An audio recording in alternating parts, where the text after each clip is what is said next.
Hello, hello! Alors, dans cette vidéo, on va voir un peu le fonctionnement de la modélisation, enfin. Donc, on va voir comment on va pouvoir modifier la forme de nos objets. Donc, pour l'instant, on avait surtout utilisé ce qu'on appelle le Object Mode, donc le mode objet qui nous permettait de modifier nos objets, de les déplacer, etc.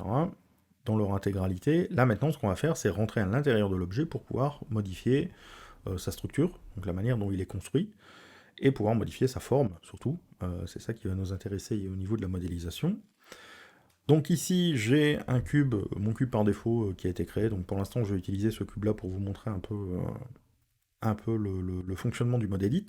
Donc les modes se trouvent ici dans le menu déroulant que vous avez en haut à gauche. Donc on a la liste de tous les modes qui sont accessibles. Donc nous, pour l'instant, on va se focaliser sur le Edit Mode, qui va nous permettre de modéliser. Ces modes, vous pouvez également les avoir en faisant CTRL Tab. Donc ici, il vous ouvre un menu, un pie menu avec la liste des modes qui sont accessibles. Donc ici, vous pouvez demander de passer en Edit Mode via ce pie menu et refaire ici Object Mode pour revenir en mode objet. Et enfin, on a la possibilité de passer en mode Edit directement. Comme c'est un mode qui est utilisé quand même assez souvent, on va pouvoir le faire avec la touche Tab. Donc juste en faisant Tab, en sélectionnant un objet en faisant Tab, vous voyez que je passe automatiquement en Edit Mode, et si je le refais, je repasse en Object Mode. Donc c'est un toggle, ça vous permet comme ça de passer l'un à l'autre assez vite. Donc c'est assez pratique. On aurait aussi la possibilité d'utiliser le Workspace Modeling, qui est ici, qui fait un peu la même chose. Vous voyez qu'ici, il est venu me passer directement en Edit Mode. Je vous avoue franchement que j'utilise assez peu ce Workspace-là. Je trouve que ça va beaucoup plus vite de faire Tab, voilà, pour rentrer et sortir du mode Edit. Donc vous verrez que ça a un côté pratique, une fois qu'on a pris l'habitude, ça fonctionne très bien. Ce qu'il faut savoir, c'est que ce mode edit, vous pouvez le faire sur plusieurs objets. Donc ici, sans rentrer vraiment dans le détail, sachez que si j'ai plusieurs objets et que je les sélectionne tous et que je fais Tab, je vais pouvoir ici les modifier tous en même temps. Et vous pouvez aussi le faire via l'outliner, donc qui est cette liste que vous avez en haut à droite. Si vous cliquez sur ce qu'on appelle les datas, donc c'est-à-dire c'est ce petit triangle vert qui correspond aux structures de points qui est à l'intérieur de l'objet, ce qui va constituer l'objet. Donc si vous cliquez sur ces datas, vous allez pouvoir passer en mode edit pour l'objet sur lequel vous venez de cliquer. Et si vous en voulez plusieurs, vous pouvez faire CTRL et cliquer sur les autres objets. Et là, vous voyez que je retrouve le même que ce que j'avais tout à l'heure en sélectionnant d'abord les objets et en faisant Tab. À vous de voir ce qui vous convient le mieux. Bon, moi, personnellement, j'utilise surtout le raccourci Tab, que je trouve très pratique. Mais si maintenant vous voulez utiliser l'outliner, il n'y a pas de souci, ça fonctionne aussi très bien. Donc maintenant qu'on a ça, on va regarder un petit peu ce qu'on a quand on rentre en mode edit. Donc ici, quand je rentre en mode edit, voilà ce qui se passe. J'ai mon objet qui passe en orange, j'ai ces points qui deviennent visibles. Si vous êtes en mode point, ça on verra après. Et j'ai aussi des outils qui apparaissent ici sur la gauche de mon objet, et je vais avoir des choses qui sont... Donc là ici j'ai toutes les options dans les properties qui vont être en rapport avec mon objet, donc on aura l'occasion de voir après. Bon, ça c'est pas dépendant du mode edit, hein. Vous avez exactement les mêmes options en mode objet. Ce qui va changer, c'est les options ici de l'outil. Quand vous allez sélectionner un outil, vous aurez les options qui se mettront ici dans les properties. Donc cet outil, je peux sélectionner ces points de la même manière que pour les objets. Donc au niveau des sélections, tout ce qui fonctionnait en mode objet fonctionnera ici en mode edit. La petite astuce, c'est que faut faire attention, c'est quand vous faites un rectangle de sélection, comme ici, il ne va pas me sélectionner les points qui se trouvaient derrière. Donc ça, c'est parfois embêtant, on a parfois besoin de sélectionner tous les points à travers tout, hein, on veut passer à travers l'objet. Si c'est le cas, si vous avez besoin de tout sélectionner les points de l'objet, alors soit vous faites A, si c'est vraiment tous les points, à ce moment-là, il vous sélectionne tous les points de l'objet. Soit on va ici activer le X-ray, que vous aviez ici dans le petit bouton qui est là. Alors c'est pareil, là le petit bouton n'est pas très pratique à aller cliquer, donc on va pas forcément utiliser le bouton, mais vous pouvez le faire avec le raccourci Alt-Z. Donc en faisant Alt-Z, vous voyez que mon objet est passé en X-ray. Donc je vois les points à travers et ceux qui sont derrière, et si je fais une sélection, là cette fois-ci il va me sélectionner tous les objets à travers tout, voilà, il va passer à travers l'objet pour aller sélectionner ce qui se passe derrière. Donc au niveau des sélections, vous voyez que ça fonctionne vraiment comme pour les objets. Il y a des petites nuances qu'on verra à la fin de la vidéo qui nous permettent de gérer certaines sélections un peu différemment, mais en tout cas, la base est là. Une fois que vous avez sélectionné, de la même façon que pour les objets, vous allez pouvoir les déplacer avec le raccourci G, les tourner avec R et les scaler avec S. Ça, c'est pareil, ça fonctionne aussi de la même façon. Si vous utilisez le magnétisme, ça fonctionnera comme pour les objets. Donc, il y a vraiment beaucoup de choses qui vont se répéter entre le mode edit et le mode objet. Il y a des petites choses qui seront bien évidemment pas accessibles, du style ici, vous voyez que vous ne pouvez pas donner de rotation numérique en passant par ce menu-là. Tout simplement parce que ça dépend des points que vous avez sélectionnés. Enfin voilà, il ne peut pas les garder en mémoire. Si vous devez faire des déplacements de manière vraiment spécifique, numérique, pure, vous pouvez le faire. Alors, une petite astuce, si vous faites par exemple G pour vous mettre en mode déplacement, Z pour dire je veux me déplacer que en Z, et que vous tapez numériquement 1, il va vous déplacer vos points de 1 en 1 mètre en Z. Si à la place de 1, donc là ici j'ai fait backspace pour effacer, si j'avais mis 0,2, il va me déplacer de 20 cm vers le haut. Donc vous pouvez quand même donner des valeurs numériques, c'est juste que elles ne seront pas sauvegardées ici dans le menu N, évidemment, parce que c'est pas possible. Donc si par exemple j'ai envie de faire une rotation en X de 45 degrés, il suffit de faire R, X, 45 sur le pavé numérique, et vous allez avoir votre rotation de 45 degrés. Donc voilà, au niveau des déplacements, rotation, etc., il n'y a vraiment pas de différence notable avec les objets. Vous pouvez utiliser aussi, si par exemple ici je fais Shift S, cursor to selected en ayant sélectionné un point, il vient me mettre le curseur sur ce point-là. Si je demande de faire les rotations autour du 3D cursor, je peux sélectionner des points et faire des rotations. Voilà, vous voyez, tout ça fonctionne parfaitement sans aucun problème. Alors ça c'est bien, on va pouvoir déplacer, tourner, etc. Mais vous verrez qu'on a aussi beaucoup d'autres outils, bien évidemment. Notamment ici, vous avez des outils sur le côté gauche. Donc là, vous avez la barre d'outils. Vous verrez qu'on en a même d'autres qui ne sont pas forcément dans cette barre, mais qui sont accessibles via des menus. Donc il faut savoir, c'est quand vous allez faire clic droit, vous allez avoir à chaque fois un menu contextuel qui s'ouvre, qui dépendra de ce que vous avez sélectionné ici. Donc là, pour l'instant, j'ai des points, donc j'ai le menu qui correspond au vertex, avec tout un tas d'outils à notre disposition là-dessus. Et vous verrez aussi que de temps en temps, on utilisera ce qu'on appelle des modifieurs pour modéliser. Des modifieurs, c'est tout simplement des fonctions qui vont s'appliquer sur l'objet dans sa globalité et qu'on pourra activer ou désactiver à volonté. Pour vous donner l'exemple le plus simple, c'est on peut avoir un modifieur qui va subdiviser notre objet, donc ajouter des polygones et le lisser. Voilà. Donc ça, c'est ce qui sera à notre disposition pour modéliser. Alors bien évidemment, il y en a tellement que je ne vais pas faire tout ça dans une seule vidéo, ça serait absolument imbuvable, et on serait parti pour 20 heures de vidéo. Donc ici, je ferai les fonctionnalités un petit peu au fur et à mesure, et en essayant de les regrouper par 2-3, quand il y a des choses qui peuvent être mises en commun. Alors ce qu'on va voir aussi, c'est, là pour l'instant, je sélectionne des points, mais on a d'autres sélections possibles. Alors pourquoi je sais que je suis en mode point? Tout simplement parce que les points sont visibles. Vous voyez, j'ai bien ces petits points qui sont ici sur les points de mon objet. Et on va le retrouver ici, dans les 3 boutons qui sont à droite du bouton de sélection de mode. Donc vous avez 3 boutons ici, qui sont Vertex pour le premier, Edge pour le deuxième. Donc je vous rappelle, les Edge, c'est ce qui va relier plusieurs points ensemble. Donc ici, si j'ai 2 points, il me fait un Edge entre les deux. Et enfin, j'ai les faces, où là, je vais avoir, alors c'est minimum 3 points pour faire une face, mais vous verrez qu'on a des faces à 4, 5, 6, 7, 8, etc. En sachant que, vous verrez qu'en modélisation, on va toujours favoriser les polygones à 4 côtés, quand on peut. Quand on peut, on fera ça, il ne faut pas non plus psychoter, de temps en temps vous aurez des triangles, malheureusement ça fait partie du jeu, mais vous verrez qu'on essaye de le limiter au maximum. Donc soit on va avoir ça, soit on aura parfois ce qu'on appelle des n-gones. Donc les n-gones, c'est des polygones à n côtés. Alors pourquoi n? Parce que voilà, c'est un nombre qu'on ne connaît pas forcément. Si vous avez un polygone avec 35 côtés, voilà, c'est un n-gone. Donc vous aurez ce type de choses-là. Alors on l'évite parce que vous verrez qu'en modélisation, ça nous coupe l'accès à certains outils où il y a des choses qui vont moins bien fonctionner si vous n'avez pas des polygones à 4 côtés. Donc on va favoriser ça. Alors ces 3 boutons-là de sélection de points, de edge ou de face, on peut aussi l'avoir avec les raccourcis 1, 2, 3 qui sont en haut de votre clavier. Donc pas le pavé numérique, hein, vraiment le 1, 2, 3 du clavier. Donc 1 va être vertex, 2 les edges, 3 les faces.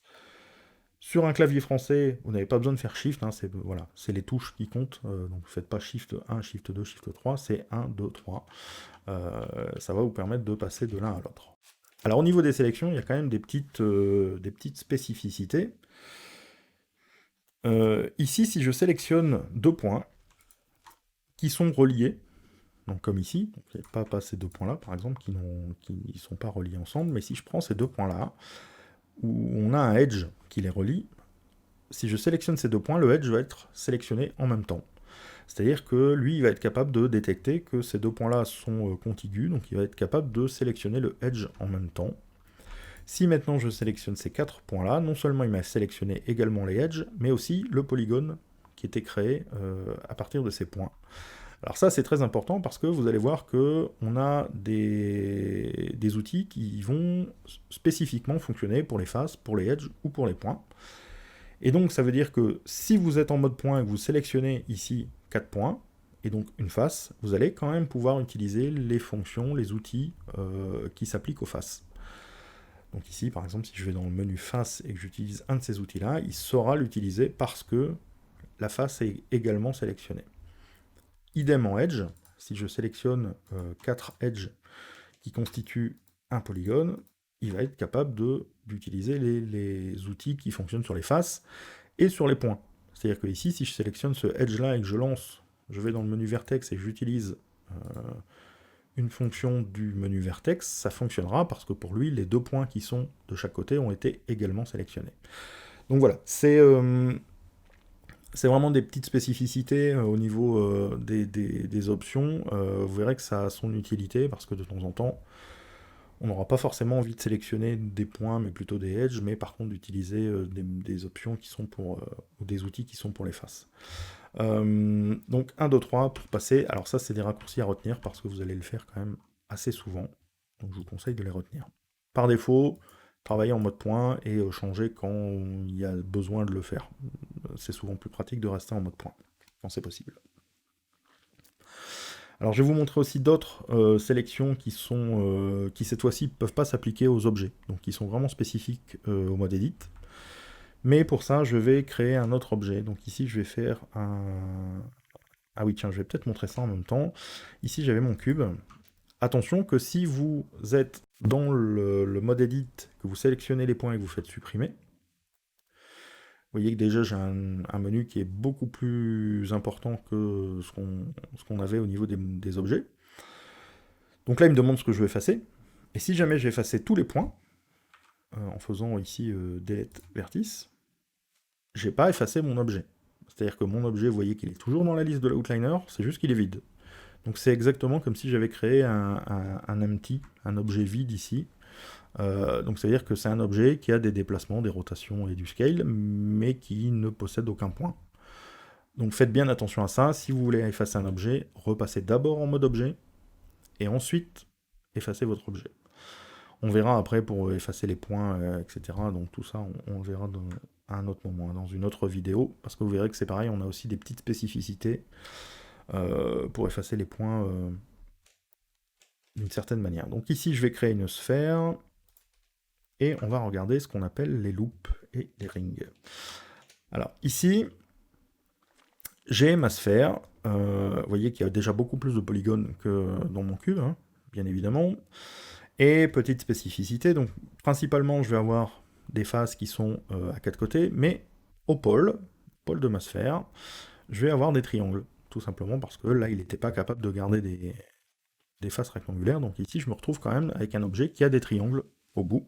Alors ça tombe bien, parce que ça va me servir à vous montrer un petit peu ce que je vais vous montrer là. Quand vous allez faire des sélections, de temps en temps vous allez tomber sur des cas où vous allez avoir besoin de sélectionner ce qu'on appelle des boucles de polygones, donc des loops. Des boucles de polygones, c'est quoi? C'est quand vous avez...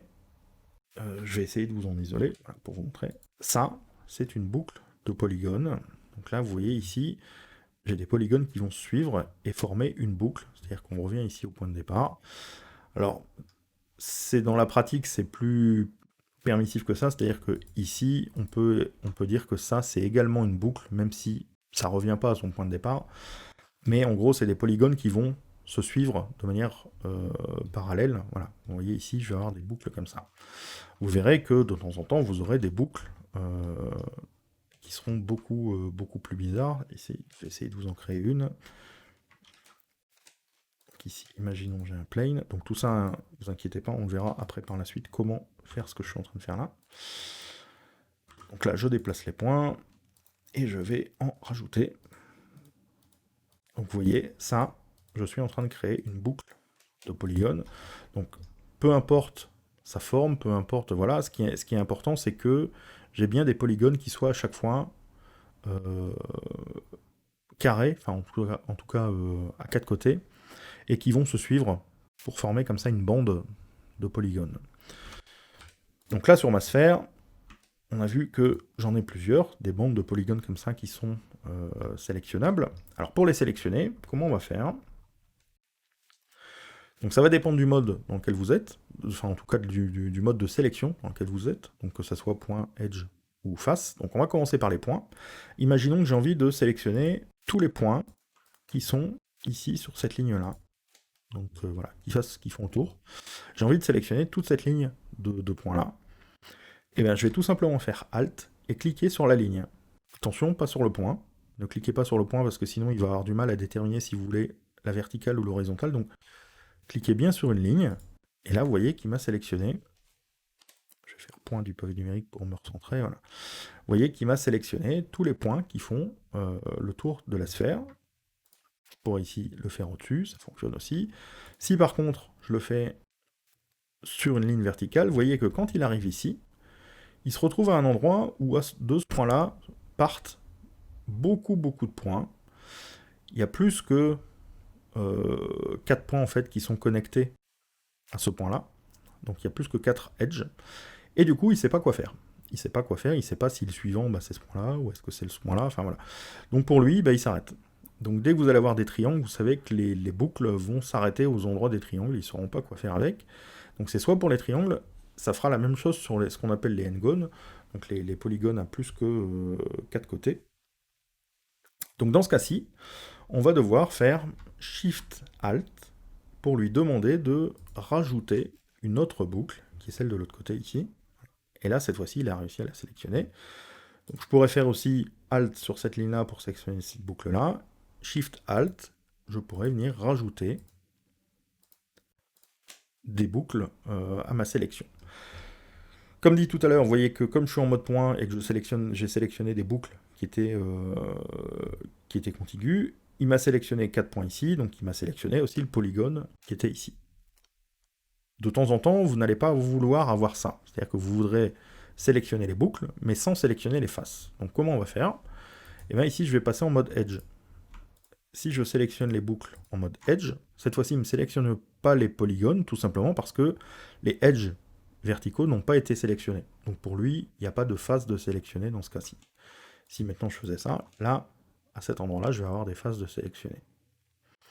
Donc bien faire attention quand vous utilisez les boucles à ce fonctionnement-là, mais logiquement, ça fonctionne très bien et vous ne devriez pas avoir de problème. En mode face, c'est la même chose, sauf que, alors, petite spécificité, bah, cette fois-ci, c'est pas sur une ligne. Si par exemple vous voulez sélectionner cette boucle-là, on va faire Alt et cliquer sur une des lignes verticales de la boucle de face. Ici, voilà, je peux sélectionner ça, et je peux en sélectionner plusieurs qui ne sont pas forcément connectés. Enfin, voilà.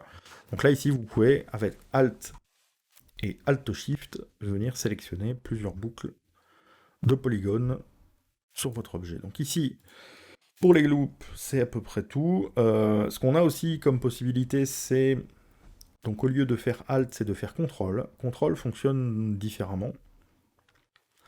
Ça va vous permettre de sélectionner un chemin entre plusieurs points, ou plusieurs edges, ou plusieurs faces. Donc ici, j'ai sélectionné un point, je vais faire CTRL, et je clique sur un point un peu plus loin, et vous voyez qu'il m'a sélectionné tout le chemin qui allait jusqu'à ce point-là. Ce qui veut dire que ici, en restant appuyé sur CTRL et en cliquant sur des points, je peux créer des chemins et venir faire des sélections qui sont reliées les unes aux autres. Je peux aussi cliquer très loin, hein. Si je clique ici, vous voyez qu'il m'a sélectionné ces boucles-là. Il va prendre le chemin le plus court. Alors c'est le problème, c'est que ça ne sera pas toujours celui que vous vouliez. Donc moi je vous conseille de ne pas aller trop loin. Comme ça vous êtes plus ou moins certain de ce qu'il va sélectionner. Voilà. Et vous voyez, vous pouvez comme ça sélectionner des choses un petit peu plus compliquées que juste des boucles simples. Ce qu'on a aussi comme possibilité, c'est de sélectionner des rings. Alors, quelle est la différence entre des loops et des rings? Bah, c'est tout simplement l'orientation. Alors, je vais me mettre en mode Edge pour que vous compreniez bien ici. Donc, si je faisais Alt, clic ici, il m'avait sélectionné cette boucle. Si je fais CTRL Alt et que je clique sur cette même ligne, voilà ce qui me sélectionne. Donc, en gros, c'est dans un cas, je vais avoir les lignes qui sont parallèles, en gros, et dans l'autre cas, perpendiculaires, et dans l'autre cas, les lignes qui vont être parallèles. Enfin non, on peut même pas dire que toutes les lignes seront parallèles, mais en tout cas, soit qui vont être dans la continuité, soit qui vont être sur le côté. Voilà. Donc ici, vous voyez un petit peu le fonctionnement. Pareil, si je clique Alt ici, il me sélectionne ça. Si je fais CTRL Alt, il va me sélectionner les rings. Donc ça vous donne comme ça plusieurs outils, on va dire, de mode de sélection qui vont vous aider quand vous allez modéliser. Vous allez voir qu'on utilisera quand même assez souvent, surtout les boucles, peut-être plus que les rings, mais en tout cas les boucles, c'est vraiment quelque chose qu'on utilise beaucoup, beaucoup, beaucoup. Et vous verrez aussi qu'on a des outils qui sont spécialement faits pour travailler avec des boucles. Voilà. Donc au niveau de la modélisation de base, bon, tout ça, vous pouvez bien évidemment le déplacer, le tourner, voilà. Tout ça, ça fonctionnera parfaitement. Ce qu'on fera maintenant dans les vidéos suivantes, c'est voir comment on va pouvoir ajouter des points, des faces, et modifier vraiment la structure, on va dire, de notre objet. Mais en tout cas, au niveau des déplacements, voilà, on a vu un petit peu le fonctionnement ici. Voilà, on se retrouve dans la prochaine vidéo.